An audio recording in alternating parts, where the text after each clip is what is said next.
No, I love that. And I'm glad you brought that up because it's something you said earlier. You talked about transition. And if your listeners and people who watch this podcast take nothing away from this, is this. When we leave the military or we leave law enforcement, anything, you take off the uniform. I will tell you that we need to change our language, right? Words mean something. Mm-hmm. And the word transition, right, has been stricken from my vocabulary when I describe somebody leaving the world of service. And what I mean by that is this: transition and progression, loosely defined, are defined the same way, changing from one state to another. That's the loose definition. But when you dive a little bit deeper into the definition of transition and progression shifts just a little bit. And what it says is, it is the change from one state to another, but that changing from one state to another is changing from one state to an advanced state. So hear me out. Let's use an ice cube as an example. Okay. An ice cube will change from one state to another when it melts. Ice cube goes from a solid to a liquid. But transition from a solid to a liquid is just that. That liquid is just a mere puddle. It serves no purpose. It's just a puddle of water. Right. But when you add an element of gravity being the weight of the skills and the knowledge and the attributes that you have acquired as a member of the military, as you have acquired as a military of law enforcement, first responder community, right? There's weight to who you are now. And so now when you transition from or progress, let me change that. When you progress from one state to an advanced state, that ice cube with gravity, when that water now has gravity, it now can create electricity in its forward momentum. It now can create rivers and valleys, right? Because it will cut away at the rock and the sediment and create a river. So the point I'm making here is progression is changing from one state to an advanced state, whereas transition is just changing from one state to another. And so if we can actually change the lexicon of the process of leaving the military, I think it would actually catapult people into a better mindset when they leave. And here's what I mean by that. When we leave the military, the mere term separation, right? Separation from the time you're a child until you're an adult, when you hear that, it kind of takes some negativity because we're talking about a spouse, a husband and wife. Well, they're separating, right? So that is possibly going to lead to divorce. And even as an adult, no adult wants to hear that their parents are married of 50 years or more is getting a divorce, right? Yeah. Then when we talk about transition, culturally speaking, the word transition talks about going to the afterlife, right? We say that our auntie has transitioned, or we say that Bill has transitioned, right? And even in most military acronyms, we talk about transition assistance program, TAPS. Yeah. When do we play the song TAPS? At a military funeral. Absolutely, yeah. Right, so you see where I'm going with this? We have created a mindset that is even exasperated by the simple fact that you get treated as though you no longer belong here, that we're kicking you off the ship as you get ready to depart. And it's like, well, hey, I'm deciding to get out. And then from that day forward, you get treated differently. Well, you don't matter because you're leaving. You won't be participating because you're getting out. You won't need this because you're not with this training that's coming up. You won't need any longer because you're not going to be an asset to the organization. And so that indifference that we now treat this person differently is felt. You don't even have to say anything. Just the mere fact that the greeting of the day is no longer as heartfelt. I mean, we pick up these nuances, like you just said earlier. We're tribal in nature, and I learned that's what 93 to 94% of the communication that we do as humans is nonverbal. Yeah. So that in itself is something that I think sets up our progressing military members when they're leaving the organization. It sets them up for failure. Right. Yeah. We won't even talk about the program itself and what it provides. Right. I mean, at one point we had nothing, so we have something, and I get it. But to your point, when we leave an organization that more or less defined us, like let's think about it. Mm-hmm. The quality of people that join this service are usually looking for something. Right. Yeah. We're looking for an opportunity to help others. We're looking for identity, and not to say that this during my time it defines who I am. But because of the opportunities because of the advancements, because of the promotions, because of the accolades, because of the comments that people make, because of the thank yous. I mean, the list goes on. It's like, man, that feels good. That gives me joy. And so I'm going to continue to pursue those things, right? And as my career continues to move along, I'm seeking more opportunity to find joy in what I'm doing. And when I get to that point and I'm no longer finding joy in what I'm doing, I leave that organization. It may be because of leadership, it may be because of job satisfaction, but I hang up the uniform, I hang up the badge, I hang it up, and then I go home to the very people that sacrificed the better part of who I am, the good parts of who I am, by giving to others. And so now what happens? Well, I'm trying to figure it out. And to your point, now I am isolated because I don't have that tribe anymore. The people that I talk to around me, I have the assumption that they don't get me. And then, oh, by the way, it's like I have to learn this new language, right? Because I can speak in acronyms and use certain terms and references that you'll get, whether regardless of what branch you served in, you get it, you understand it. But now I'm talking to someone who never served, and so there's another growth that I have to go through. And so, to your point about being able to understand who I am and myself, I recognize that in struggle, there's an opportunity to turn that into strength, but I have to recognize that, right? What is it? There's quotes that always help people to get past certain things. And one of the things that this reminds me of that I think about is when we look at our lives, right? Life can only really be understood backwards. Like I got to be able to look back at what I've done and take those lessons and learn. But I can only live life going forward. Right. And I can understand it backwards, but I got to live it going forward. And that's the challenge that we have, because so many of the things that were enjoyable, so many of the things that really developed who I am, created my personality, created who I am, was through the military. Yeah. And many of us find it difficult to really put that bag down and say, okay, that was what I did, but that's not who I am. Absolutely.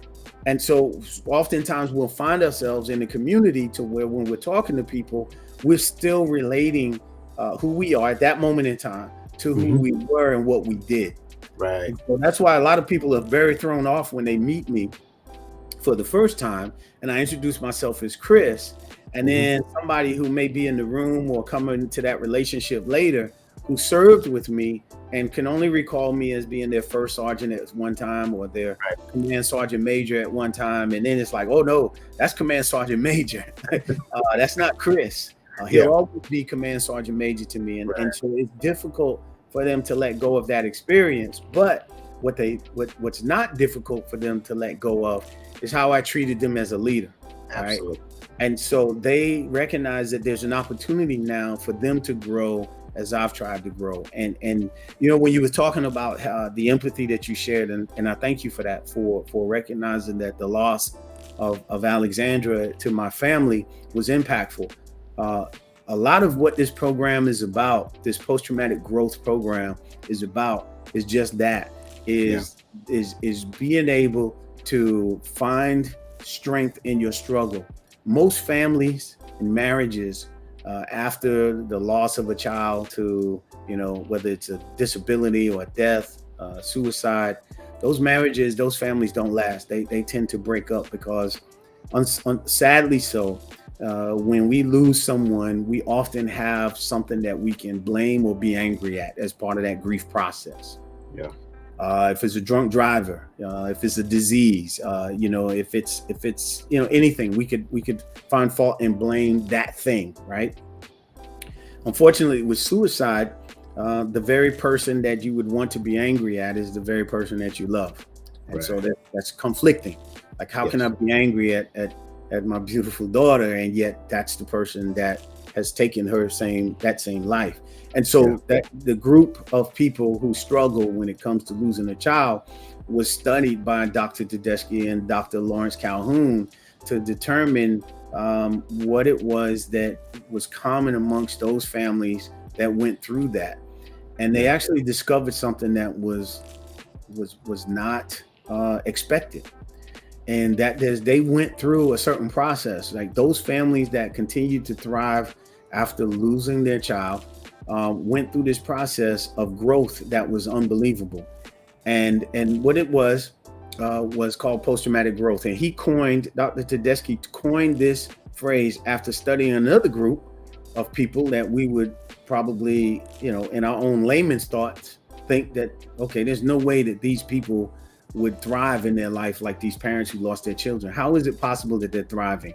And that group were POWs from Vietnam, specifically the POWs that were held in captivity in the Hanoi Hilton area, right? About 9 years of captivity.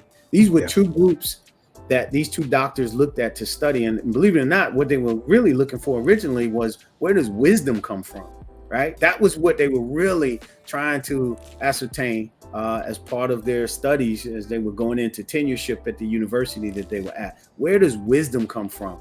And it led them down this path to these two groups of people who undoubtedly, again, in a regular layman's person's view, who had not gone through these traumas and these challenges in their life, would look at and be like, there's no way, I can't fathom how you could go through that.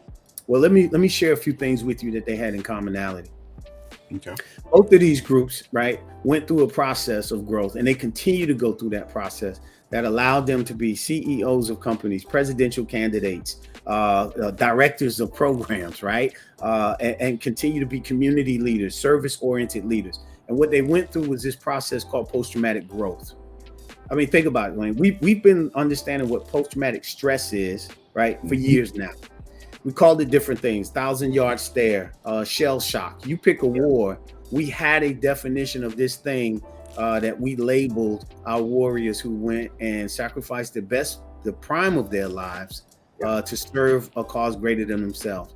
And we call that post-traumatic stress. Eventually, that's what modern day medicine calls it. Right. Well, there's got to be something at the other end of the spectrum, right? If we got this bottom end of the spectrum where we know what bad and terrible and what that life looks like, what's at the other end of that spectrum? And what's at the other end of that spectrum is called post-traumatic growth. And the process to create that, it begins with education. You don't know what you don't know, right? And I'm sharing that today with the audience, is that there's a thing called post-traumatic growth. And so now I'm sure they're going to go out there and Google it and try to get more information, and it is there, right? But another element of education, learning about this thing called life, learning about how to live better, right, is what we call regulation. Right. And that's creating regulatory practices, right? And I always liken it to the point where you want to create regulatory practices in your life, wellness practices, whatever you want to call it, to the point where you can't do it wrong. But if I could create the capacity through a regulatory practice, something that I do that gives me the ability to have space and calmness, right? Whatever that might be. Some people might get up in the morning and read scripture. Some people get up in the morning and that morning cup of coffee, they go for a walk with their dog. Some people have this thing that I call what I call a grateful attitude, right? Something that I anchor my thankfulness on for the entire day. So no matter what you throw at me, I'm still grateful for this. And so that helps me. So all of these different things, these practices now become so habitual that it's almost like brushing your teeth. If you don't do it, you're just going to feel out of sorts. Like, man, I don't want to talk to everybody. I'm glad I'm wearing a mask or whatever. I got to get some mouthwash, right? No, there's no excuse for it, because you will make sure that you brush your teeth every day, and you don't feel right when you don't. Right. So if we could create something like that on a regulatory practice, something I do regularly, it gives me that space and I feel comfortable, just like I do after brushing my teeth, knowing that I can talk to someone and not feel uncomfortable. That's the thing. And then the next thing that these groups of people did that made their lives better was they went through a process of disclosure, right? Like me sharing today with you that my beautiful daughter, Alexandra, took her life. If you had asked me this maybe 2 years ago, before I attended Warrior Path and had this understanding of growth, the conversation wouldn't be the same. But I can no longer use the moment that her life ended as what defines Alexandra and her life with me. I define the 22 years of the beautiful time that I spent with her as what defines Alexandra. And that's growth, because I can disclose the pain of her loss, but I can also disclose the joy of the time that I spent with her, right? Disclosure doesn't always mean something bad. It just means speaking something that you don't feel comfortable saying out loud. And then we go into the point of another phase of growth called story, right? And when I talk about story, what I mean is changing your legacy, right? Mm-hmm. Too often, how we want to be remembered is something that we don't think about because I'm living forever, right? No, you're not. So how do you want to be remembered? You get to change your story by living the life that you are supposed to live. If not, somebody else is going to tell your story, right? If you're constantly, that person that's rude to people, if you're drinking, if you're strung out on drugs, if you're dead, then that's going to be the story that class reunions speak about how you are remembered. That's how your children and grandchildren will remember you. Oh, well, that's the person in the family that we don't talk about, and here's why, right? Yeah. Why let that be your legacy? And so recognizing that I get to change my story, that I can write my own legacy is important. And so understanding that, it again begins this evolutionary process of growth. And then finally, service. If I'm going through this change and betterment of my own person and my own life, how do I keep it to myself? You don't. Right. Yeah. Because that growth, it begins to swell in you. And you're like, man, I got to share this with people. And then, oh, by the way, you may not even have the desire to share it. It may be so, evident that people are going to look at you and be like, Chris, I don't know what's different. But I mean, you look different. You sound different. I want some of what you got. I don't know what it is, but I want to be part of that. I want to spend more time with you. I want to hear more of your story. I want to be in the same place, in the same space as you, because I want to have that same change. This process of post-traumatic growth is something that happens naturally. Anyway, like I said, man, I could keep going on and talking about these things. But the beauty of what I'm sharing with you is that none of this costs you anything. It does not cost to change the way that you look at the perspective of life. Right. Yes. Because life is going to still be life. I had a conversation with a bunch of school teachers one day. They asked me to come out and talk about this thing called post-traumatic growth. Right. What is this thing? I've never heard of it before. What is this crazy, this madness you speak of, Chris? We want to hear about it. So I'm talking to these educators, school teachers, administrators in the school system. And one of the teachers profoundly stopped and asked me, after hearing about veterans coming to this program, combat veterans specifically, and first responders who have been through critical incidents, and how is it that they come to this program? And let me ask you this question. I said, yes. She said, what is the number one struggle that these guys and gals come to your training and are really struggling or suffering from? And I thought about it for a moment, and I said, life. And you can see all their jaws drop. That's what our warriors, that's what our defenders are struggling with. Yes. Life. Yeah. And so the capacity for them to continue to deal with life is necessary for them to go through the training that gives them the ability to do this themselves. Like, there's nobody prodding them, telling them to get up anymore. There's nobody that's poking at them saying that you need to do this in order to advance and be better. You need to get up in the morning and do something. You need to get up nobody's doing that. Right. And so at what point, what I ask all the time to anyone who is struggling, right? Struggling. I ask them, when do you take care of you? Yeah. When do you take care of you? And so in this community, right, that we come from, I use terms like tribal, warriors, defenders, right? Those are solid names. Yeah. And nowhere in there do I hear weak, trembling, right? I don't hear any of those things. And so my argument is this: when we talk about things like poverty, homelessness, domestic violence, you name it, right? We talk about fighting, hell, cancer. When we talk about cancer, my mother passed away from cancer, right? We talk about fighting. Even in the terms of cancer, we talk about solidarity. You have parents who will cut their hair off because their child is going through, chemotherapy and losing their hair. Solidarity. We're going to fight this together. But somehow when we talk about post-traumatic stress, the only words I hear is suffering, right? The words I hear are struggling. Why I hear broken, need to be fixed. And yet we're talking about a community that is nowhere near this thing called being broken or fixed or weak. Yeah. And so that's a conflict of words and terms We're labeling the same people that in the same conversation, in the same breath, we're saying that they're defenders and warriors, and yet we're talking about them as struggling and being broke. And so I don't aspire to that language, right? Yeah. What I aspire to is that this is an opportunity for you to fight. You're not broken. You don't need to be fixed. What you need to do is attend some tough, intensive training and get you back into the frame of mind where you are the person that needs to take care of yourself. Right. And and the way I really talk about what we do here at the Warrior Path program is that we're leaders, right? This is a leadership program. When you come out of here and you step out of this program in a better frame of mind and you putting in the work, because believe me, even though them 7 days happen and for 90 days we continue to train with these individuals, right? And it is a lifelong. I'm going into 3 years since I've attended Warrior Path, and I'm still connected with the tribe and the brothers that I attended my training with, right? What happens is you recognize that sometimes you can't do something by yourself. But more importantly, just like they tell you every time you get on an airplane, and if somebody's listening and has never been on an airplane, you may have even seen it at least on television. The flight attendant will stand up there with a mask and tell everyone on the airplane, if we lose cabin pressure and the oxygen mask dangles down above you, what we ask is that you place your mask on first so that you can place your mask on someone else.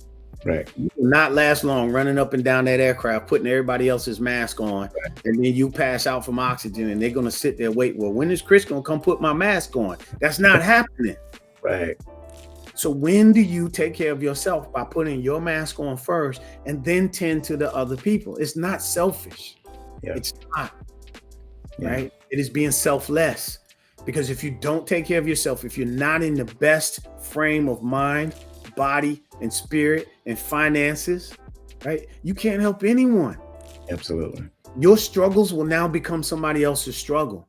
And so we spend a lot of our energy as servant leaders giving everything out of ourselves, emptying out our cup, pouring it out, whether it's half full, half empty, however you're looking at these analogies and metaphors. When we look at that, and I'm using water again, like I did earlier, right? That gravity, right? That I'm able to pour into others. If I'm pouring constantly into everyone else and my glass is empty, now what? Yeah. So I have to be able to pour into my cup first so that I can pour into others. Absolutely. And when I'm pouring out, I got to remind myself it's time to refill and pour it back. And that's what you do daily. You refill your cup daily by taking care of you. Right. And you do this in a way that you could create the space so that when times of struggle comes, right, and adversity, you can respond instead of reacting. Right. Because we're good at reacting. Absolutely. Right? We were trained to do that. Right. And unfortunately, that's what the military and the defender community, first responder community, that's what they look for. They look for people that are seeking a way to help others. They look for people who want to be part of a larger organization. They look for people that don't mind being alone, operating alone if they have to. They look for these things in a person, and then they fine tune that. And then there's an expectation that you're able to progress with these advanced skills and knowledge and abilities and go back into the civilian society.